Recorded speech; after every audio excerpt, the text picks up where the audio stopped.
Alright guys, TacticalRab back again today. I hope you're all doing well and enjoying your day so far. As Call of Duty pros look to take over the Halo scene, Crimsix's $50,000 tournament is just around the corner. When he was creating the captains, few very interesting words to say on how Scump contributed to OpTic's success last year, but also how Kenny may just be the best assault rifle player in the entire game when he was on that role for LA Thieves last year. Very much intrigued to your thoughts in the comment section below. If you enjoyed the video, hitting the like button is the best thing you can do to help this channel reach more people. And please consider subscribing as well if you have not yet already. Firstly, this I thought was funny from Brute right here, because, I mean, Clayster and co were playing in this, like, Halo 2K yesterday. A lot of COD pros were playing in this one, and they came up against the E-United guys. I thought it was really funny, because, of course, Clayster was a Call of Duty pro for E-United, won the World Championship with E-United last year, and they come up against the official E-United pro team, and I think he gets, like, repulsed or whatever it is, straight off the map right here, so gets completely world starred, to be honest, and just thought it was kind of funny. They honestly had a pretty good run here, and then they lost to these guys, but they continued on in the tourney, I believe, and Clayster and co should be here on the Sunday, so that's kind of cool to see. And this also I thought from B-Sport Josh, because he's going to be moving over there, playing I think with Defrag, like Nolson, there's a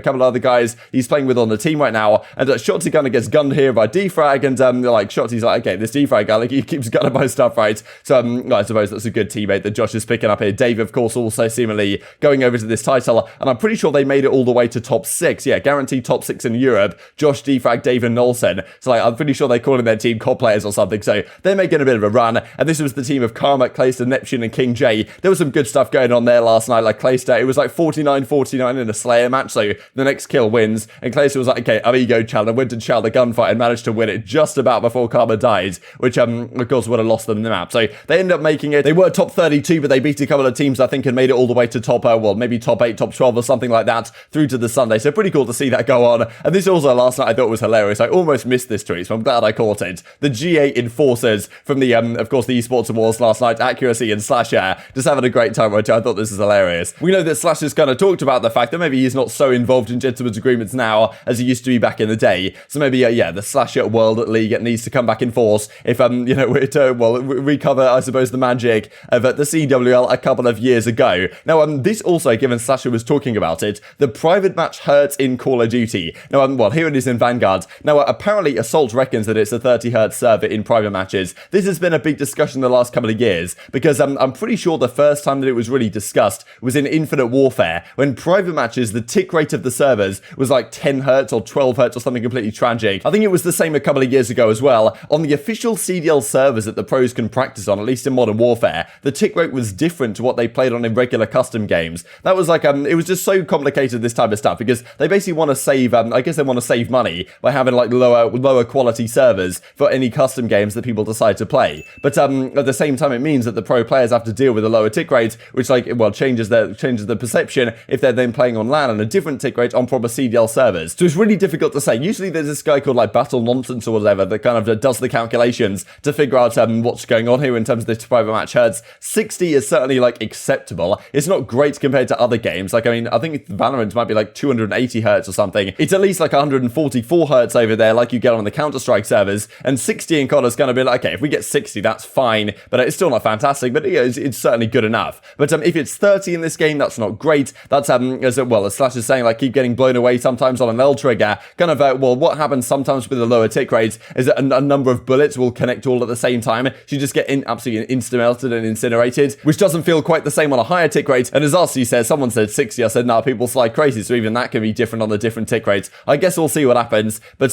could be an emerging storyline of another complaint that they pros might have to the CDL this year. This, then, as the flank pointed out yesterday, Crimsix ranked his, top players, top 25 players throughout the entirety of Cold War, and decided, okay, the top 16 of these guys are going to be captains for his tournament, of course, himself included. Now, a few very interesting words here he had to say with regard to, well, these are the selected captains, if you guys couldn't quite read that. Simp, aBeZy, Cammy, Cellium, all the way down to Clayster here, and Kenny got 13th, Crimsix got 14th, as you guys can see. Dashy was not here, kind of a surprise to a lot of people we looked at yesterday. Scump did make it here in top 11, and well, Crimsix has a few nice words here to say about Scump, so I'll share the Scump clip for you guys first of all, saying like, look, Scump was a great player, I was going to put him at 11th or 12th, and he was pretty much the key reason last year where they were actually winning anything, or at least having a chance in a series. Crimsix giving Scump a lot of gas, definitely some respect between, the top 1, top 2 Call of Duty players of all time, and then goes on to talk about Kenny, the fact that, to be fair to Kenny, despite having so many different teammates, and to have never getting dropped, I'm pretty sure, in his entire career, last year was a shambles for LA Thieves. Crimsix says himself that if he was in that position with so many different teammates, he would not be able to perform. form, but when Kenny went on to that main assault rifle role kind of briefly, when Slasher got removed from the team, that was actually when he was at his best. See, this is... I mean... Go ahead. I was going to say you should put Scump up there. Yeah, I was honestly thinking Scump. Yeah, you should 100% put Scump up there, for sure, Ski. I was definitely, like, I was going to put him as 11 or 12. I think he was probably one of the only reasons they were good. Yeah, throw him up there, bro. Who else? 12. Kenny over Dashy? Yeah. Because if only reason why I'm saying that is because you were talking about like placings and stuff. I put Kenny over like, me. I mean, dude, I think Kenny was I think he was the reason why 100T was LAT was like not. Yeah. Yeah. Kenny was good, dude. I mean, think about this. The fact that Kenny's on this list and he went through 15 different teammates, like in my opinion, Kenny's on this list. He went through 15 different teammates. Okay, not 15, but like, 6 to 10, right? Yeah. And I still put him on this list. I couldn't do that. Yeah, no, I see what you're saying. No, Kenny's a good player. I'm just trying to figure out Kenny, when he was running main, I thought he was like the best main AR. Really? I'm gonna continue this list just in case people... Thought this was kind of funny quickly here from Clayster. I guess I need teammates for this. He says, yes, indeed you do, says Crimsix in the reply. Last time I talked to you, I was on your squad. So, well, maybe things will change. Of course, for this upcoming tourney, they've got to find some teams and some players to play with. So, of course, this is kind of the format for the tourney. But let's talk about what he had to say about Scump right on this team, because it is kind of interesting. When I was looking at the stats here for the entire season, looking through the list of lineman cards, Scump's card is always I'm pretty sure he never got into top 2 performers on the team. He may have been top 2 at one point, but this is kind of like your standard situation, really, with Dashy putting up great numbers, Envoy doing pretty decent, Formal struggling a little bit, but we talked about why that might be the case yesterday, of Dashy stealing kills or whatever from Formal, the Crimsix was kind of describing, and then Scump in at a ballpark like this. But a lot of people said last year, Octane certainly said he reckons that was Scump's best game since back in Advanced Warfare. He was really, really good last year, did a lot of important things for OpTic, and that's what Crimsix kind of says, right? Fact of the matter is, if it wasn't for Scump, this team would have been nowhere near as good. He was also phenomenal in search and destroy, right? And that's kind of where they suffered at times, the OpTic guys. Generally, they were decent in the respawns, but in search and destroy, that's where they lost to a lot of the top tier squads. And generally, the games that they won against the top teams, that was when Scump turned up and had a massive performance. So I think that was a key factor really for them last year. And search and destroy, we know how important it is in a series. This season, who even knows how many search and destroys are going to be in a series, right? If we don't have a third game mode, that remains to be seen. But Scump, as Crimsix says, definitely a big factor. So nice to see these guys kind of making up over time, right? Because there was certainly some beef between these guys, but it was about this time last year, really, or end of last year, where they made up a little bit and seem to be on better terms nowadays, which is certainly good to see. But also on the Kenny side, I thought was kind of interesting. You can see right here, this is during stage 4. During stage 5, he was, I'm pretty sure during stage 3, Kenny was technically the main assault rifle, and he was honestly killing it on that role. And I think I can understand why Crimsix believes that he was so good in that position, because when Kenny plays a main AR, technically he was a main AR, but at the same time, it was almost Drazah on the kind of flex role that played for a lot of the spawns.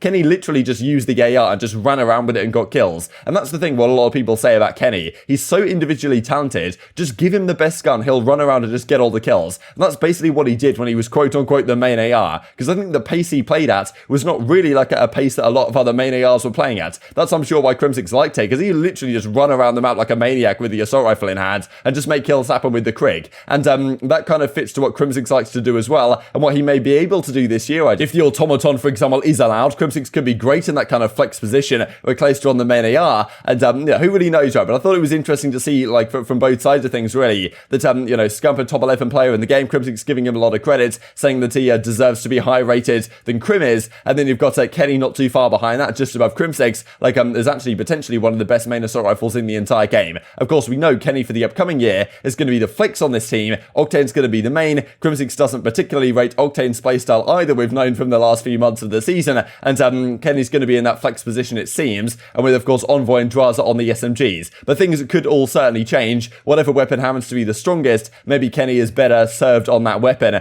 and that's kind of what generally the pros seem to say in the community, and well, who knows what that weapon will be, right? Right now, a lot of people would say the Automaton. A lot of people also, though, right now would say something like the MP40, and probably understandably so. Speaking of that tourney, one of the teams that's going to be competing in this is, of course, Simp's team, so we've got Fellow, Decimate, and Blast competing alongside them, so pretty cool to see. Hopefully, Blast can wake up in time for this one. Not sure Doug Centre Martin is playing, but I thought this is just great from Zuma. Cannot teach that at centre. I'm crying. Guy is playing with his shirt off. Doug is straight up built different. I mean, look at this guy. He's absolutely killing it. He's playing against Hitman and the boys. Like, I'd certainly know these names. He's got 59 eliminations, baby. 59 elims. 1 minute 59 in the hill. 249 to 247. Like, you can't make this stuff up, right? He takes the shirt off. I actually replied to one of his tweets quite recently where he didn't have his shirt off, kind of surprisingly. And he clutched a nice 1v3 or something. And I said, look, if you take the shirt off, you'll be dropping 60. And then he drops 49 or 59, sorry. So, I mean, like, Doug's absolutely killing it, man. Love to see it. And this I thought was also funny from Zuma here. Like, you know, got Crimsix on the right-hand side here. And whatever was going on at the Esports Awards last night is kind of tough to say. I guess it's Texas, baby, so anything goes at this point. But, yeah, looking forward to Lamb being back, baby. You're just seeing stuff like this once again, because it was just hilarious when that all kicked off, you know, of course, on the major last year. And just to finish off with this clip also from Illy, I thought it was funny from the OpTic guys that, you know, Illy was just so turned, he was focused up, and well, didn't even realize that he was basically on the wrong team. And very much intrigued to your thoughts on all this stuff in the comment section below. Hope you guys enjoyed the video. If you did enjoy it, hitting the like button tells the YouTube gods this is a good video, and I was like, you should see it as well. And I'm growing the competitive Call of Duty community. Thank you much as always, take care, and I will see you next time. Yeah, good. Push the middle here. I'm going time. Still going up, aren't I? Okay. Ender's so turned. How does he not realize? How does he not realize? Ender, you're on the right. Oh my god, I'm in lava. I wasn't paying attention. I wasn't paying attention. Oh my god, Ender!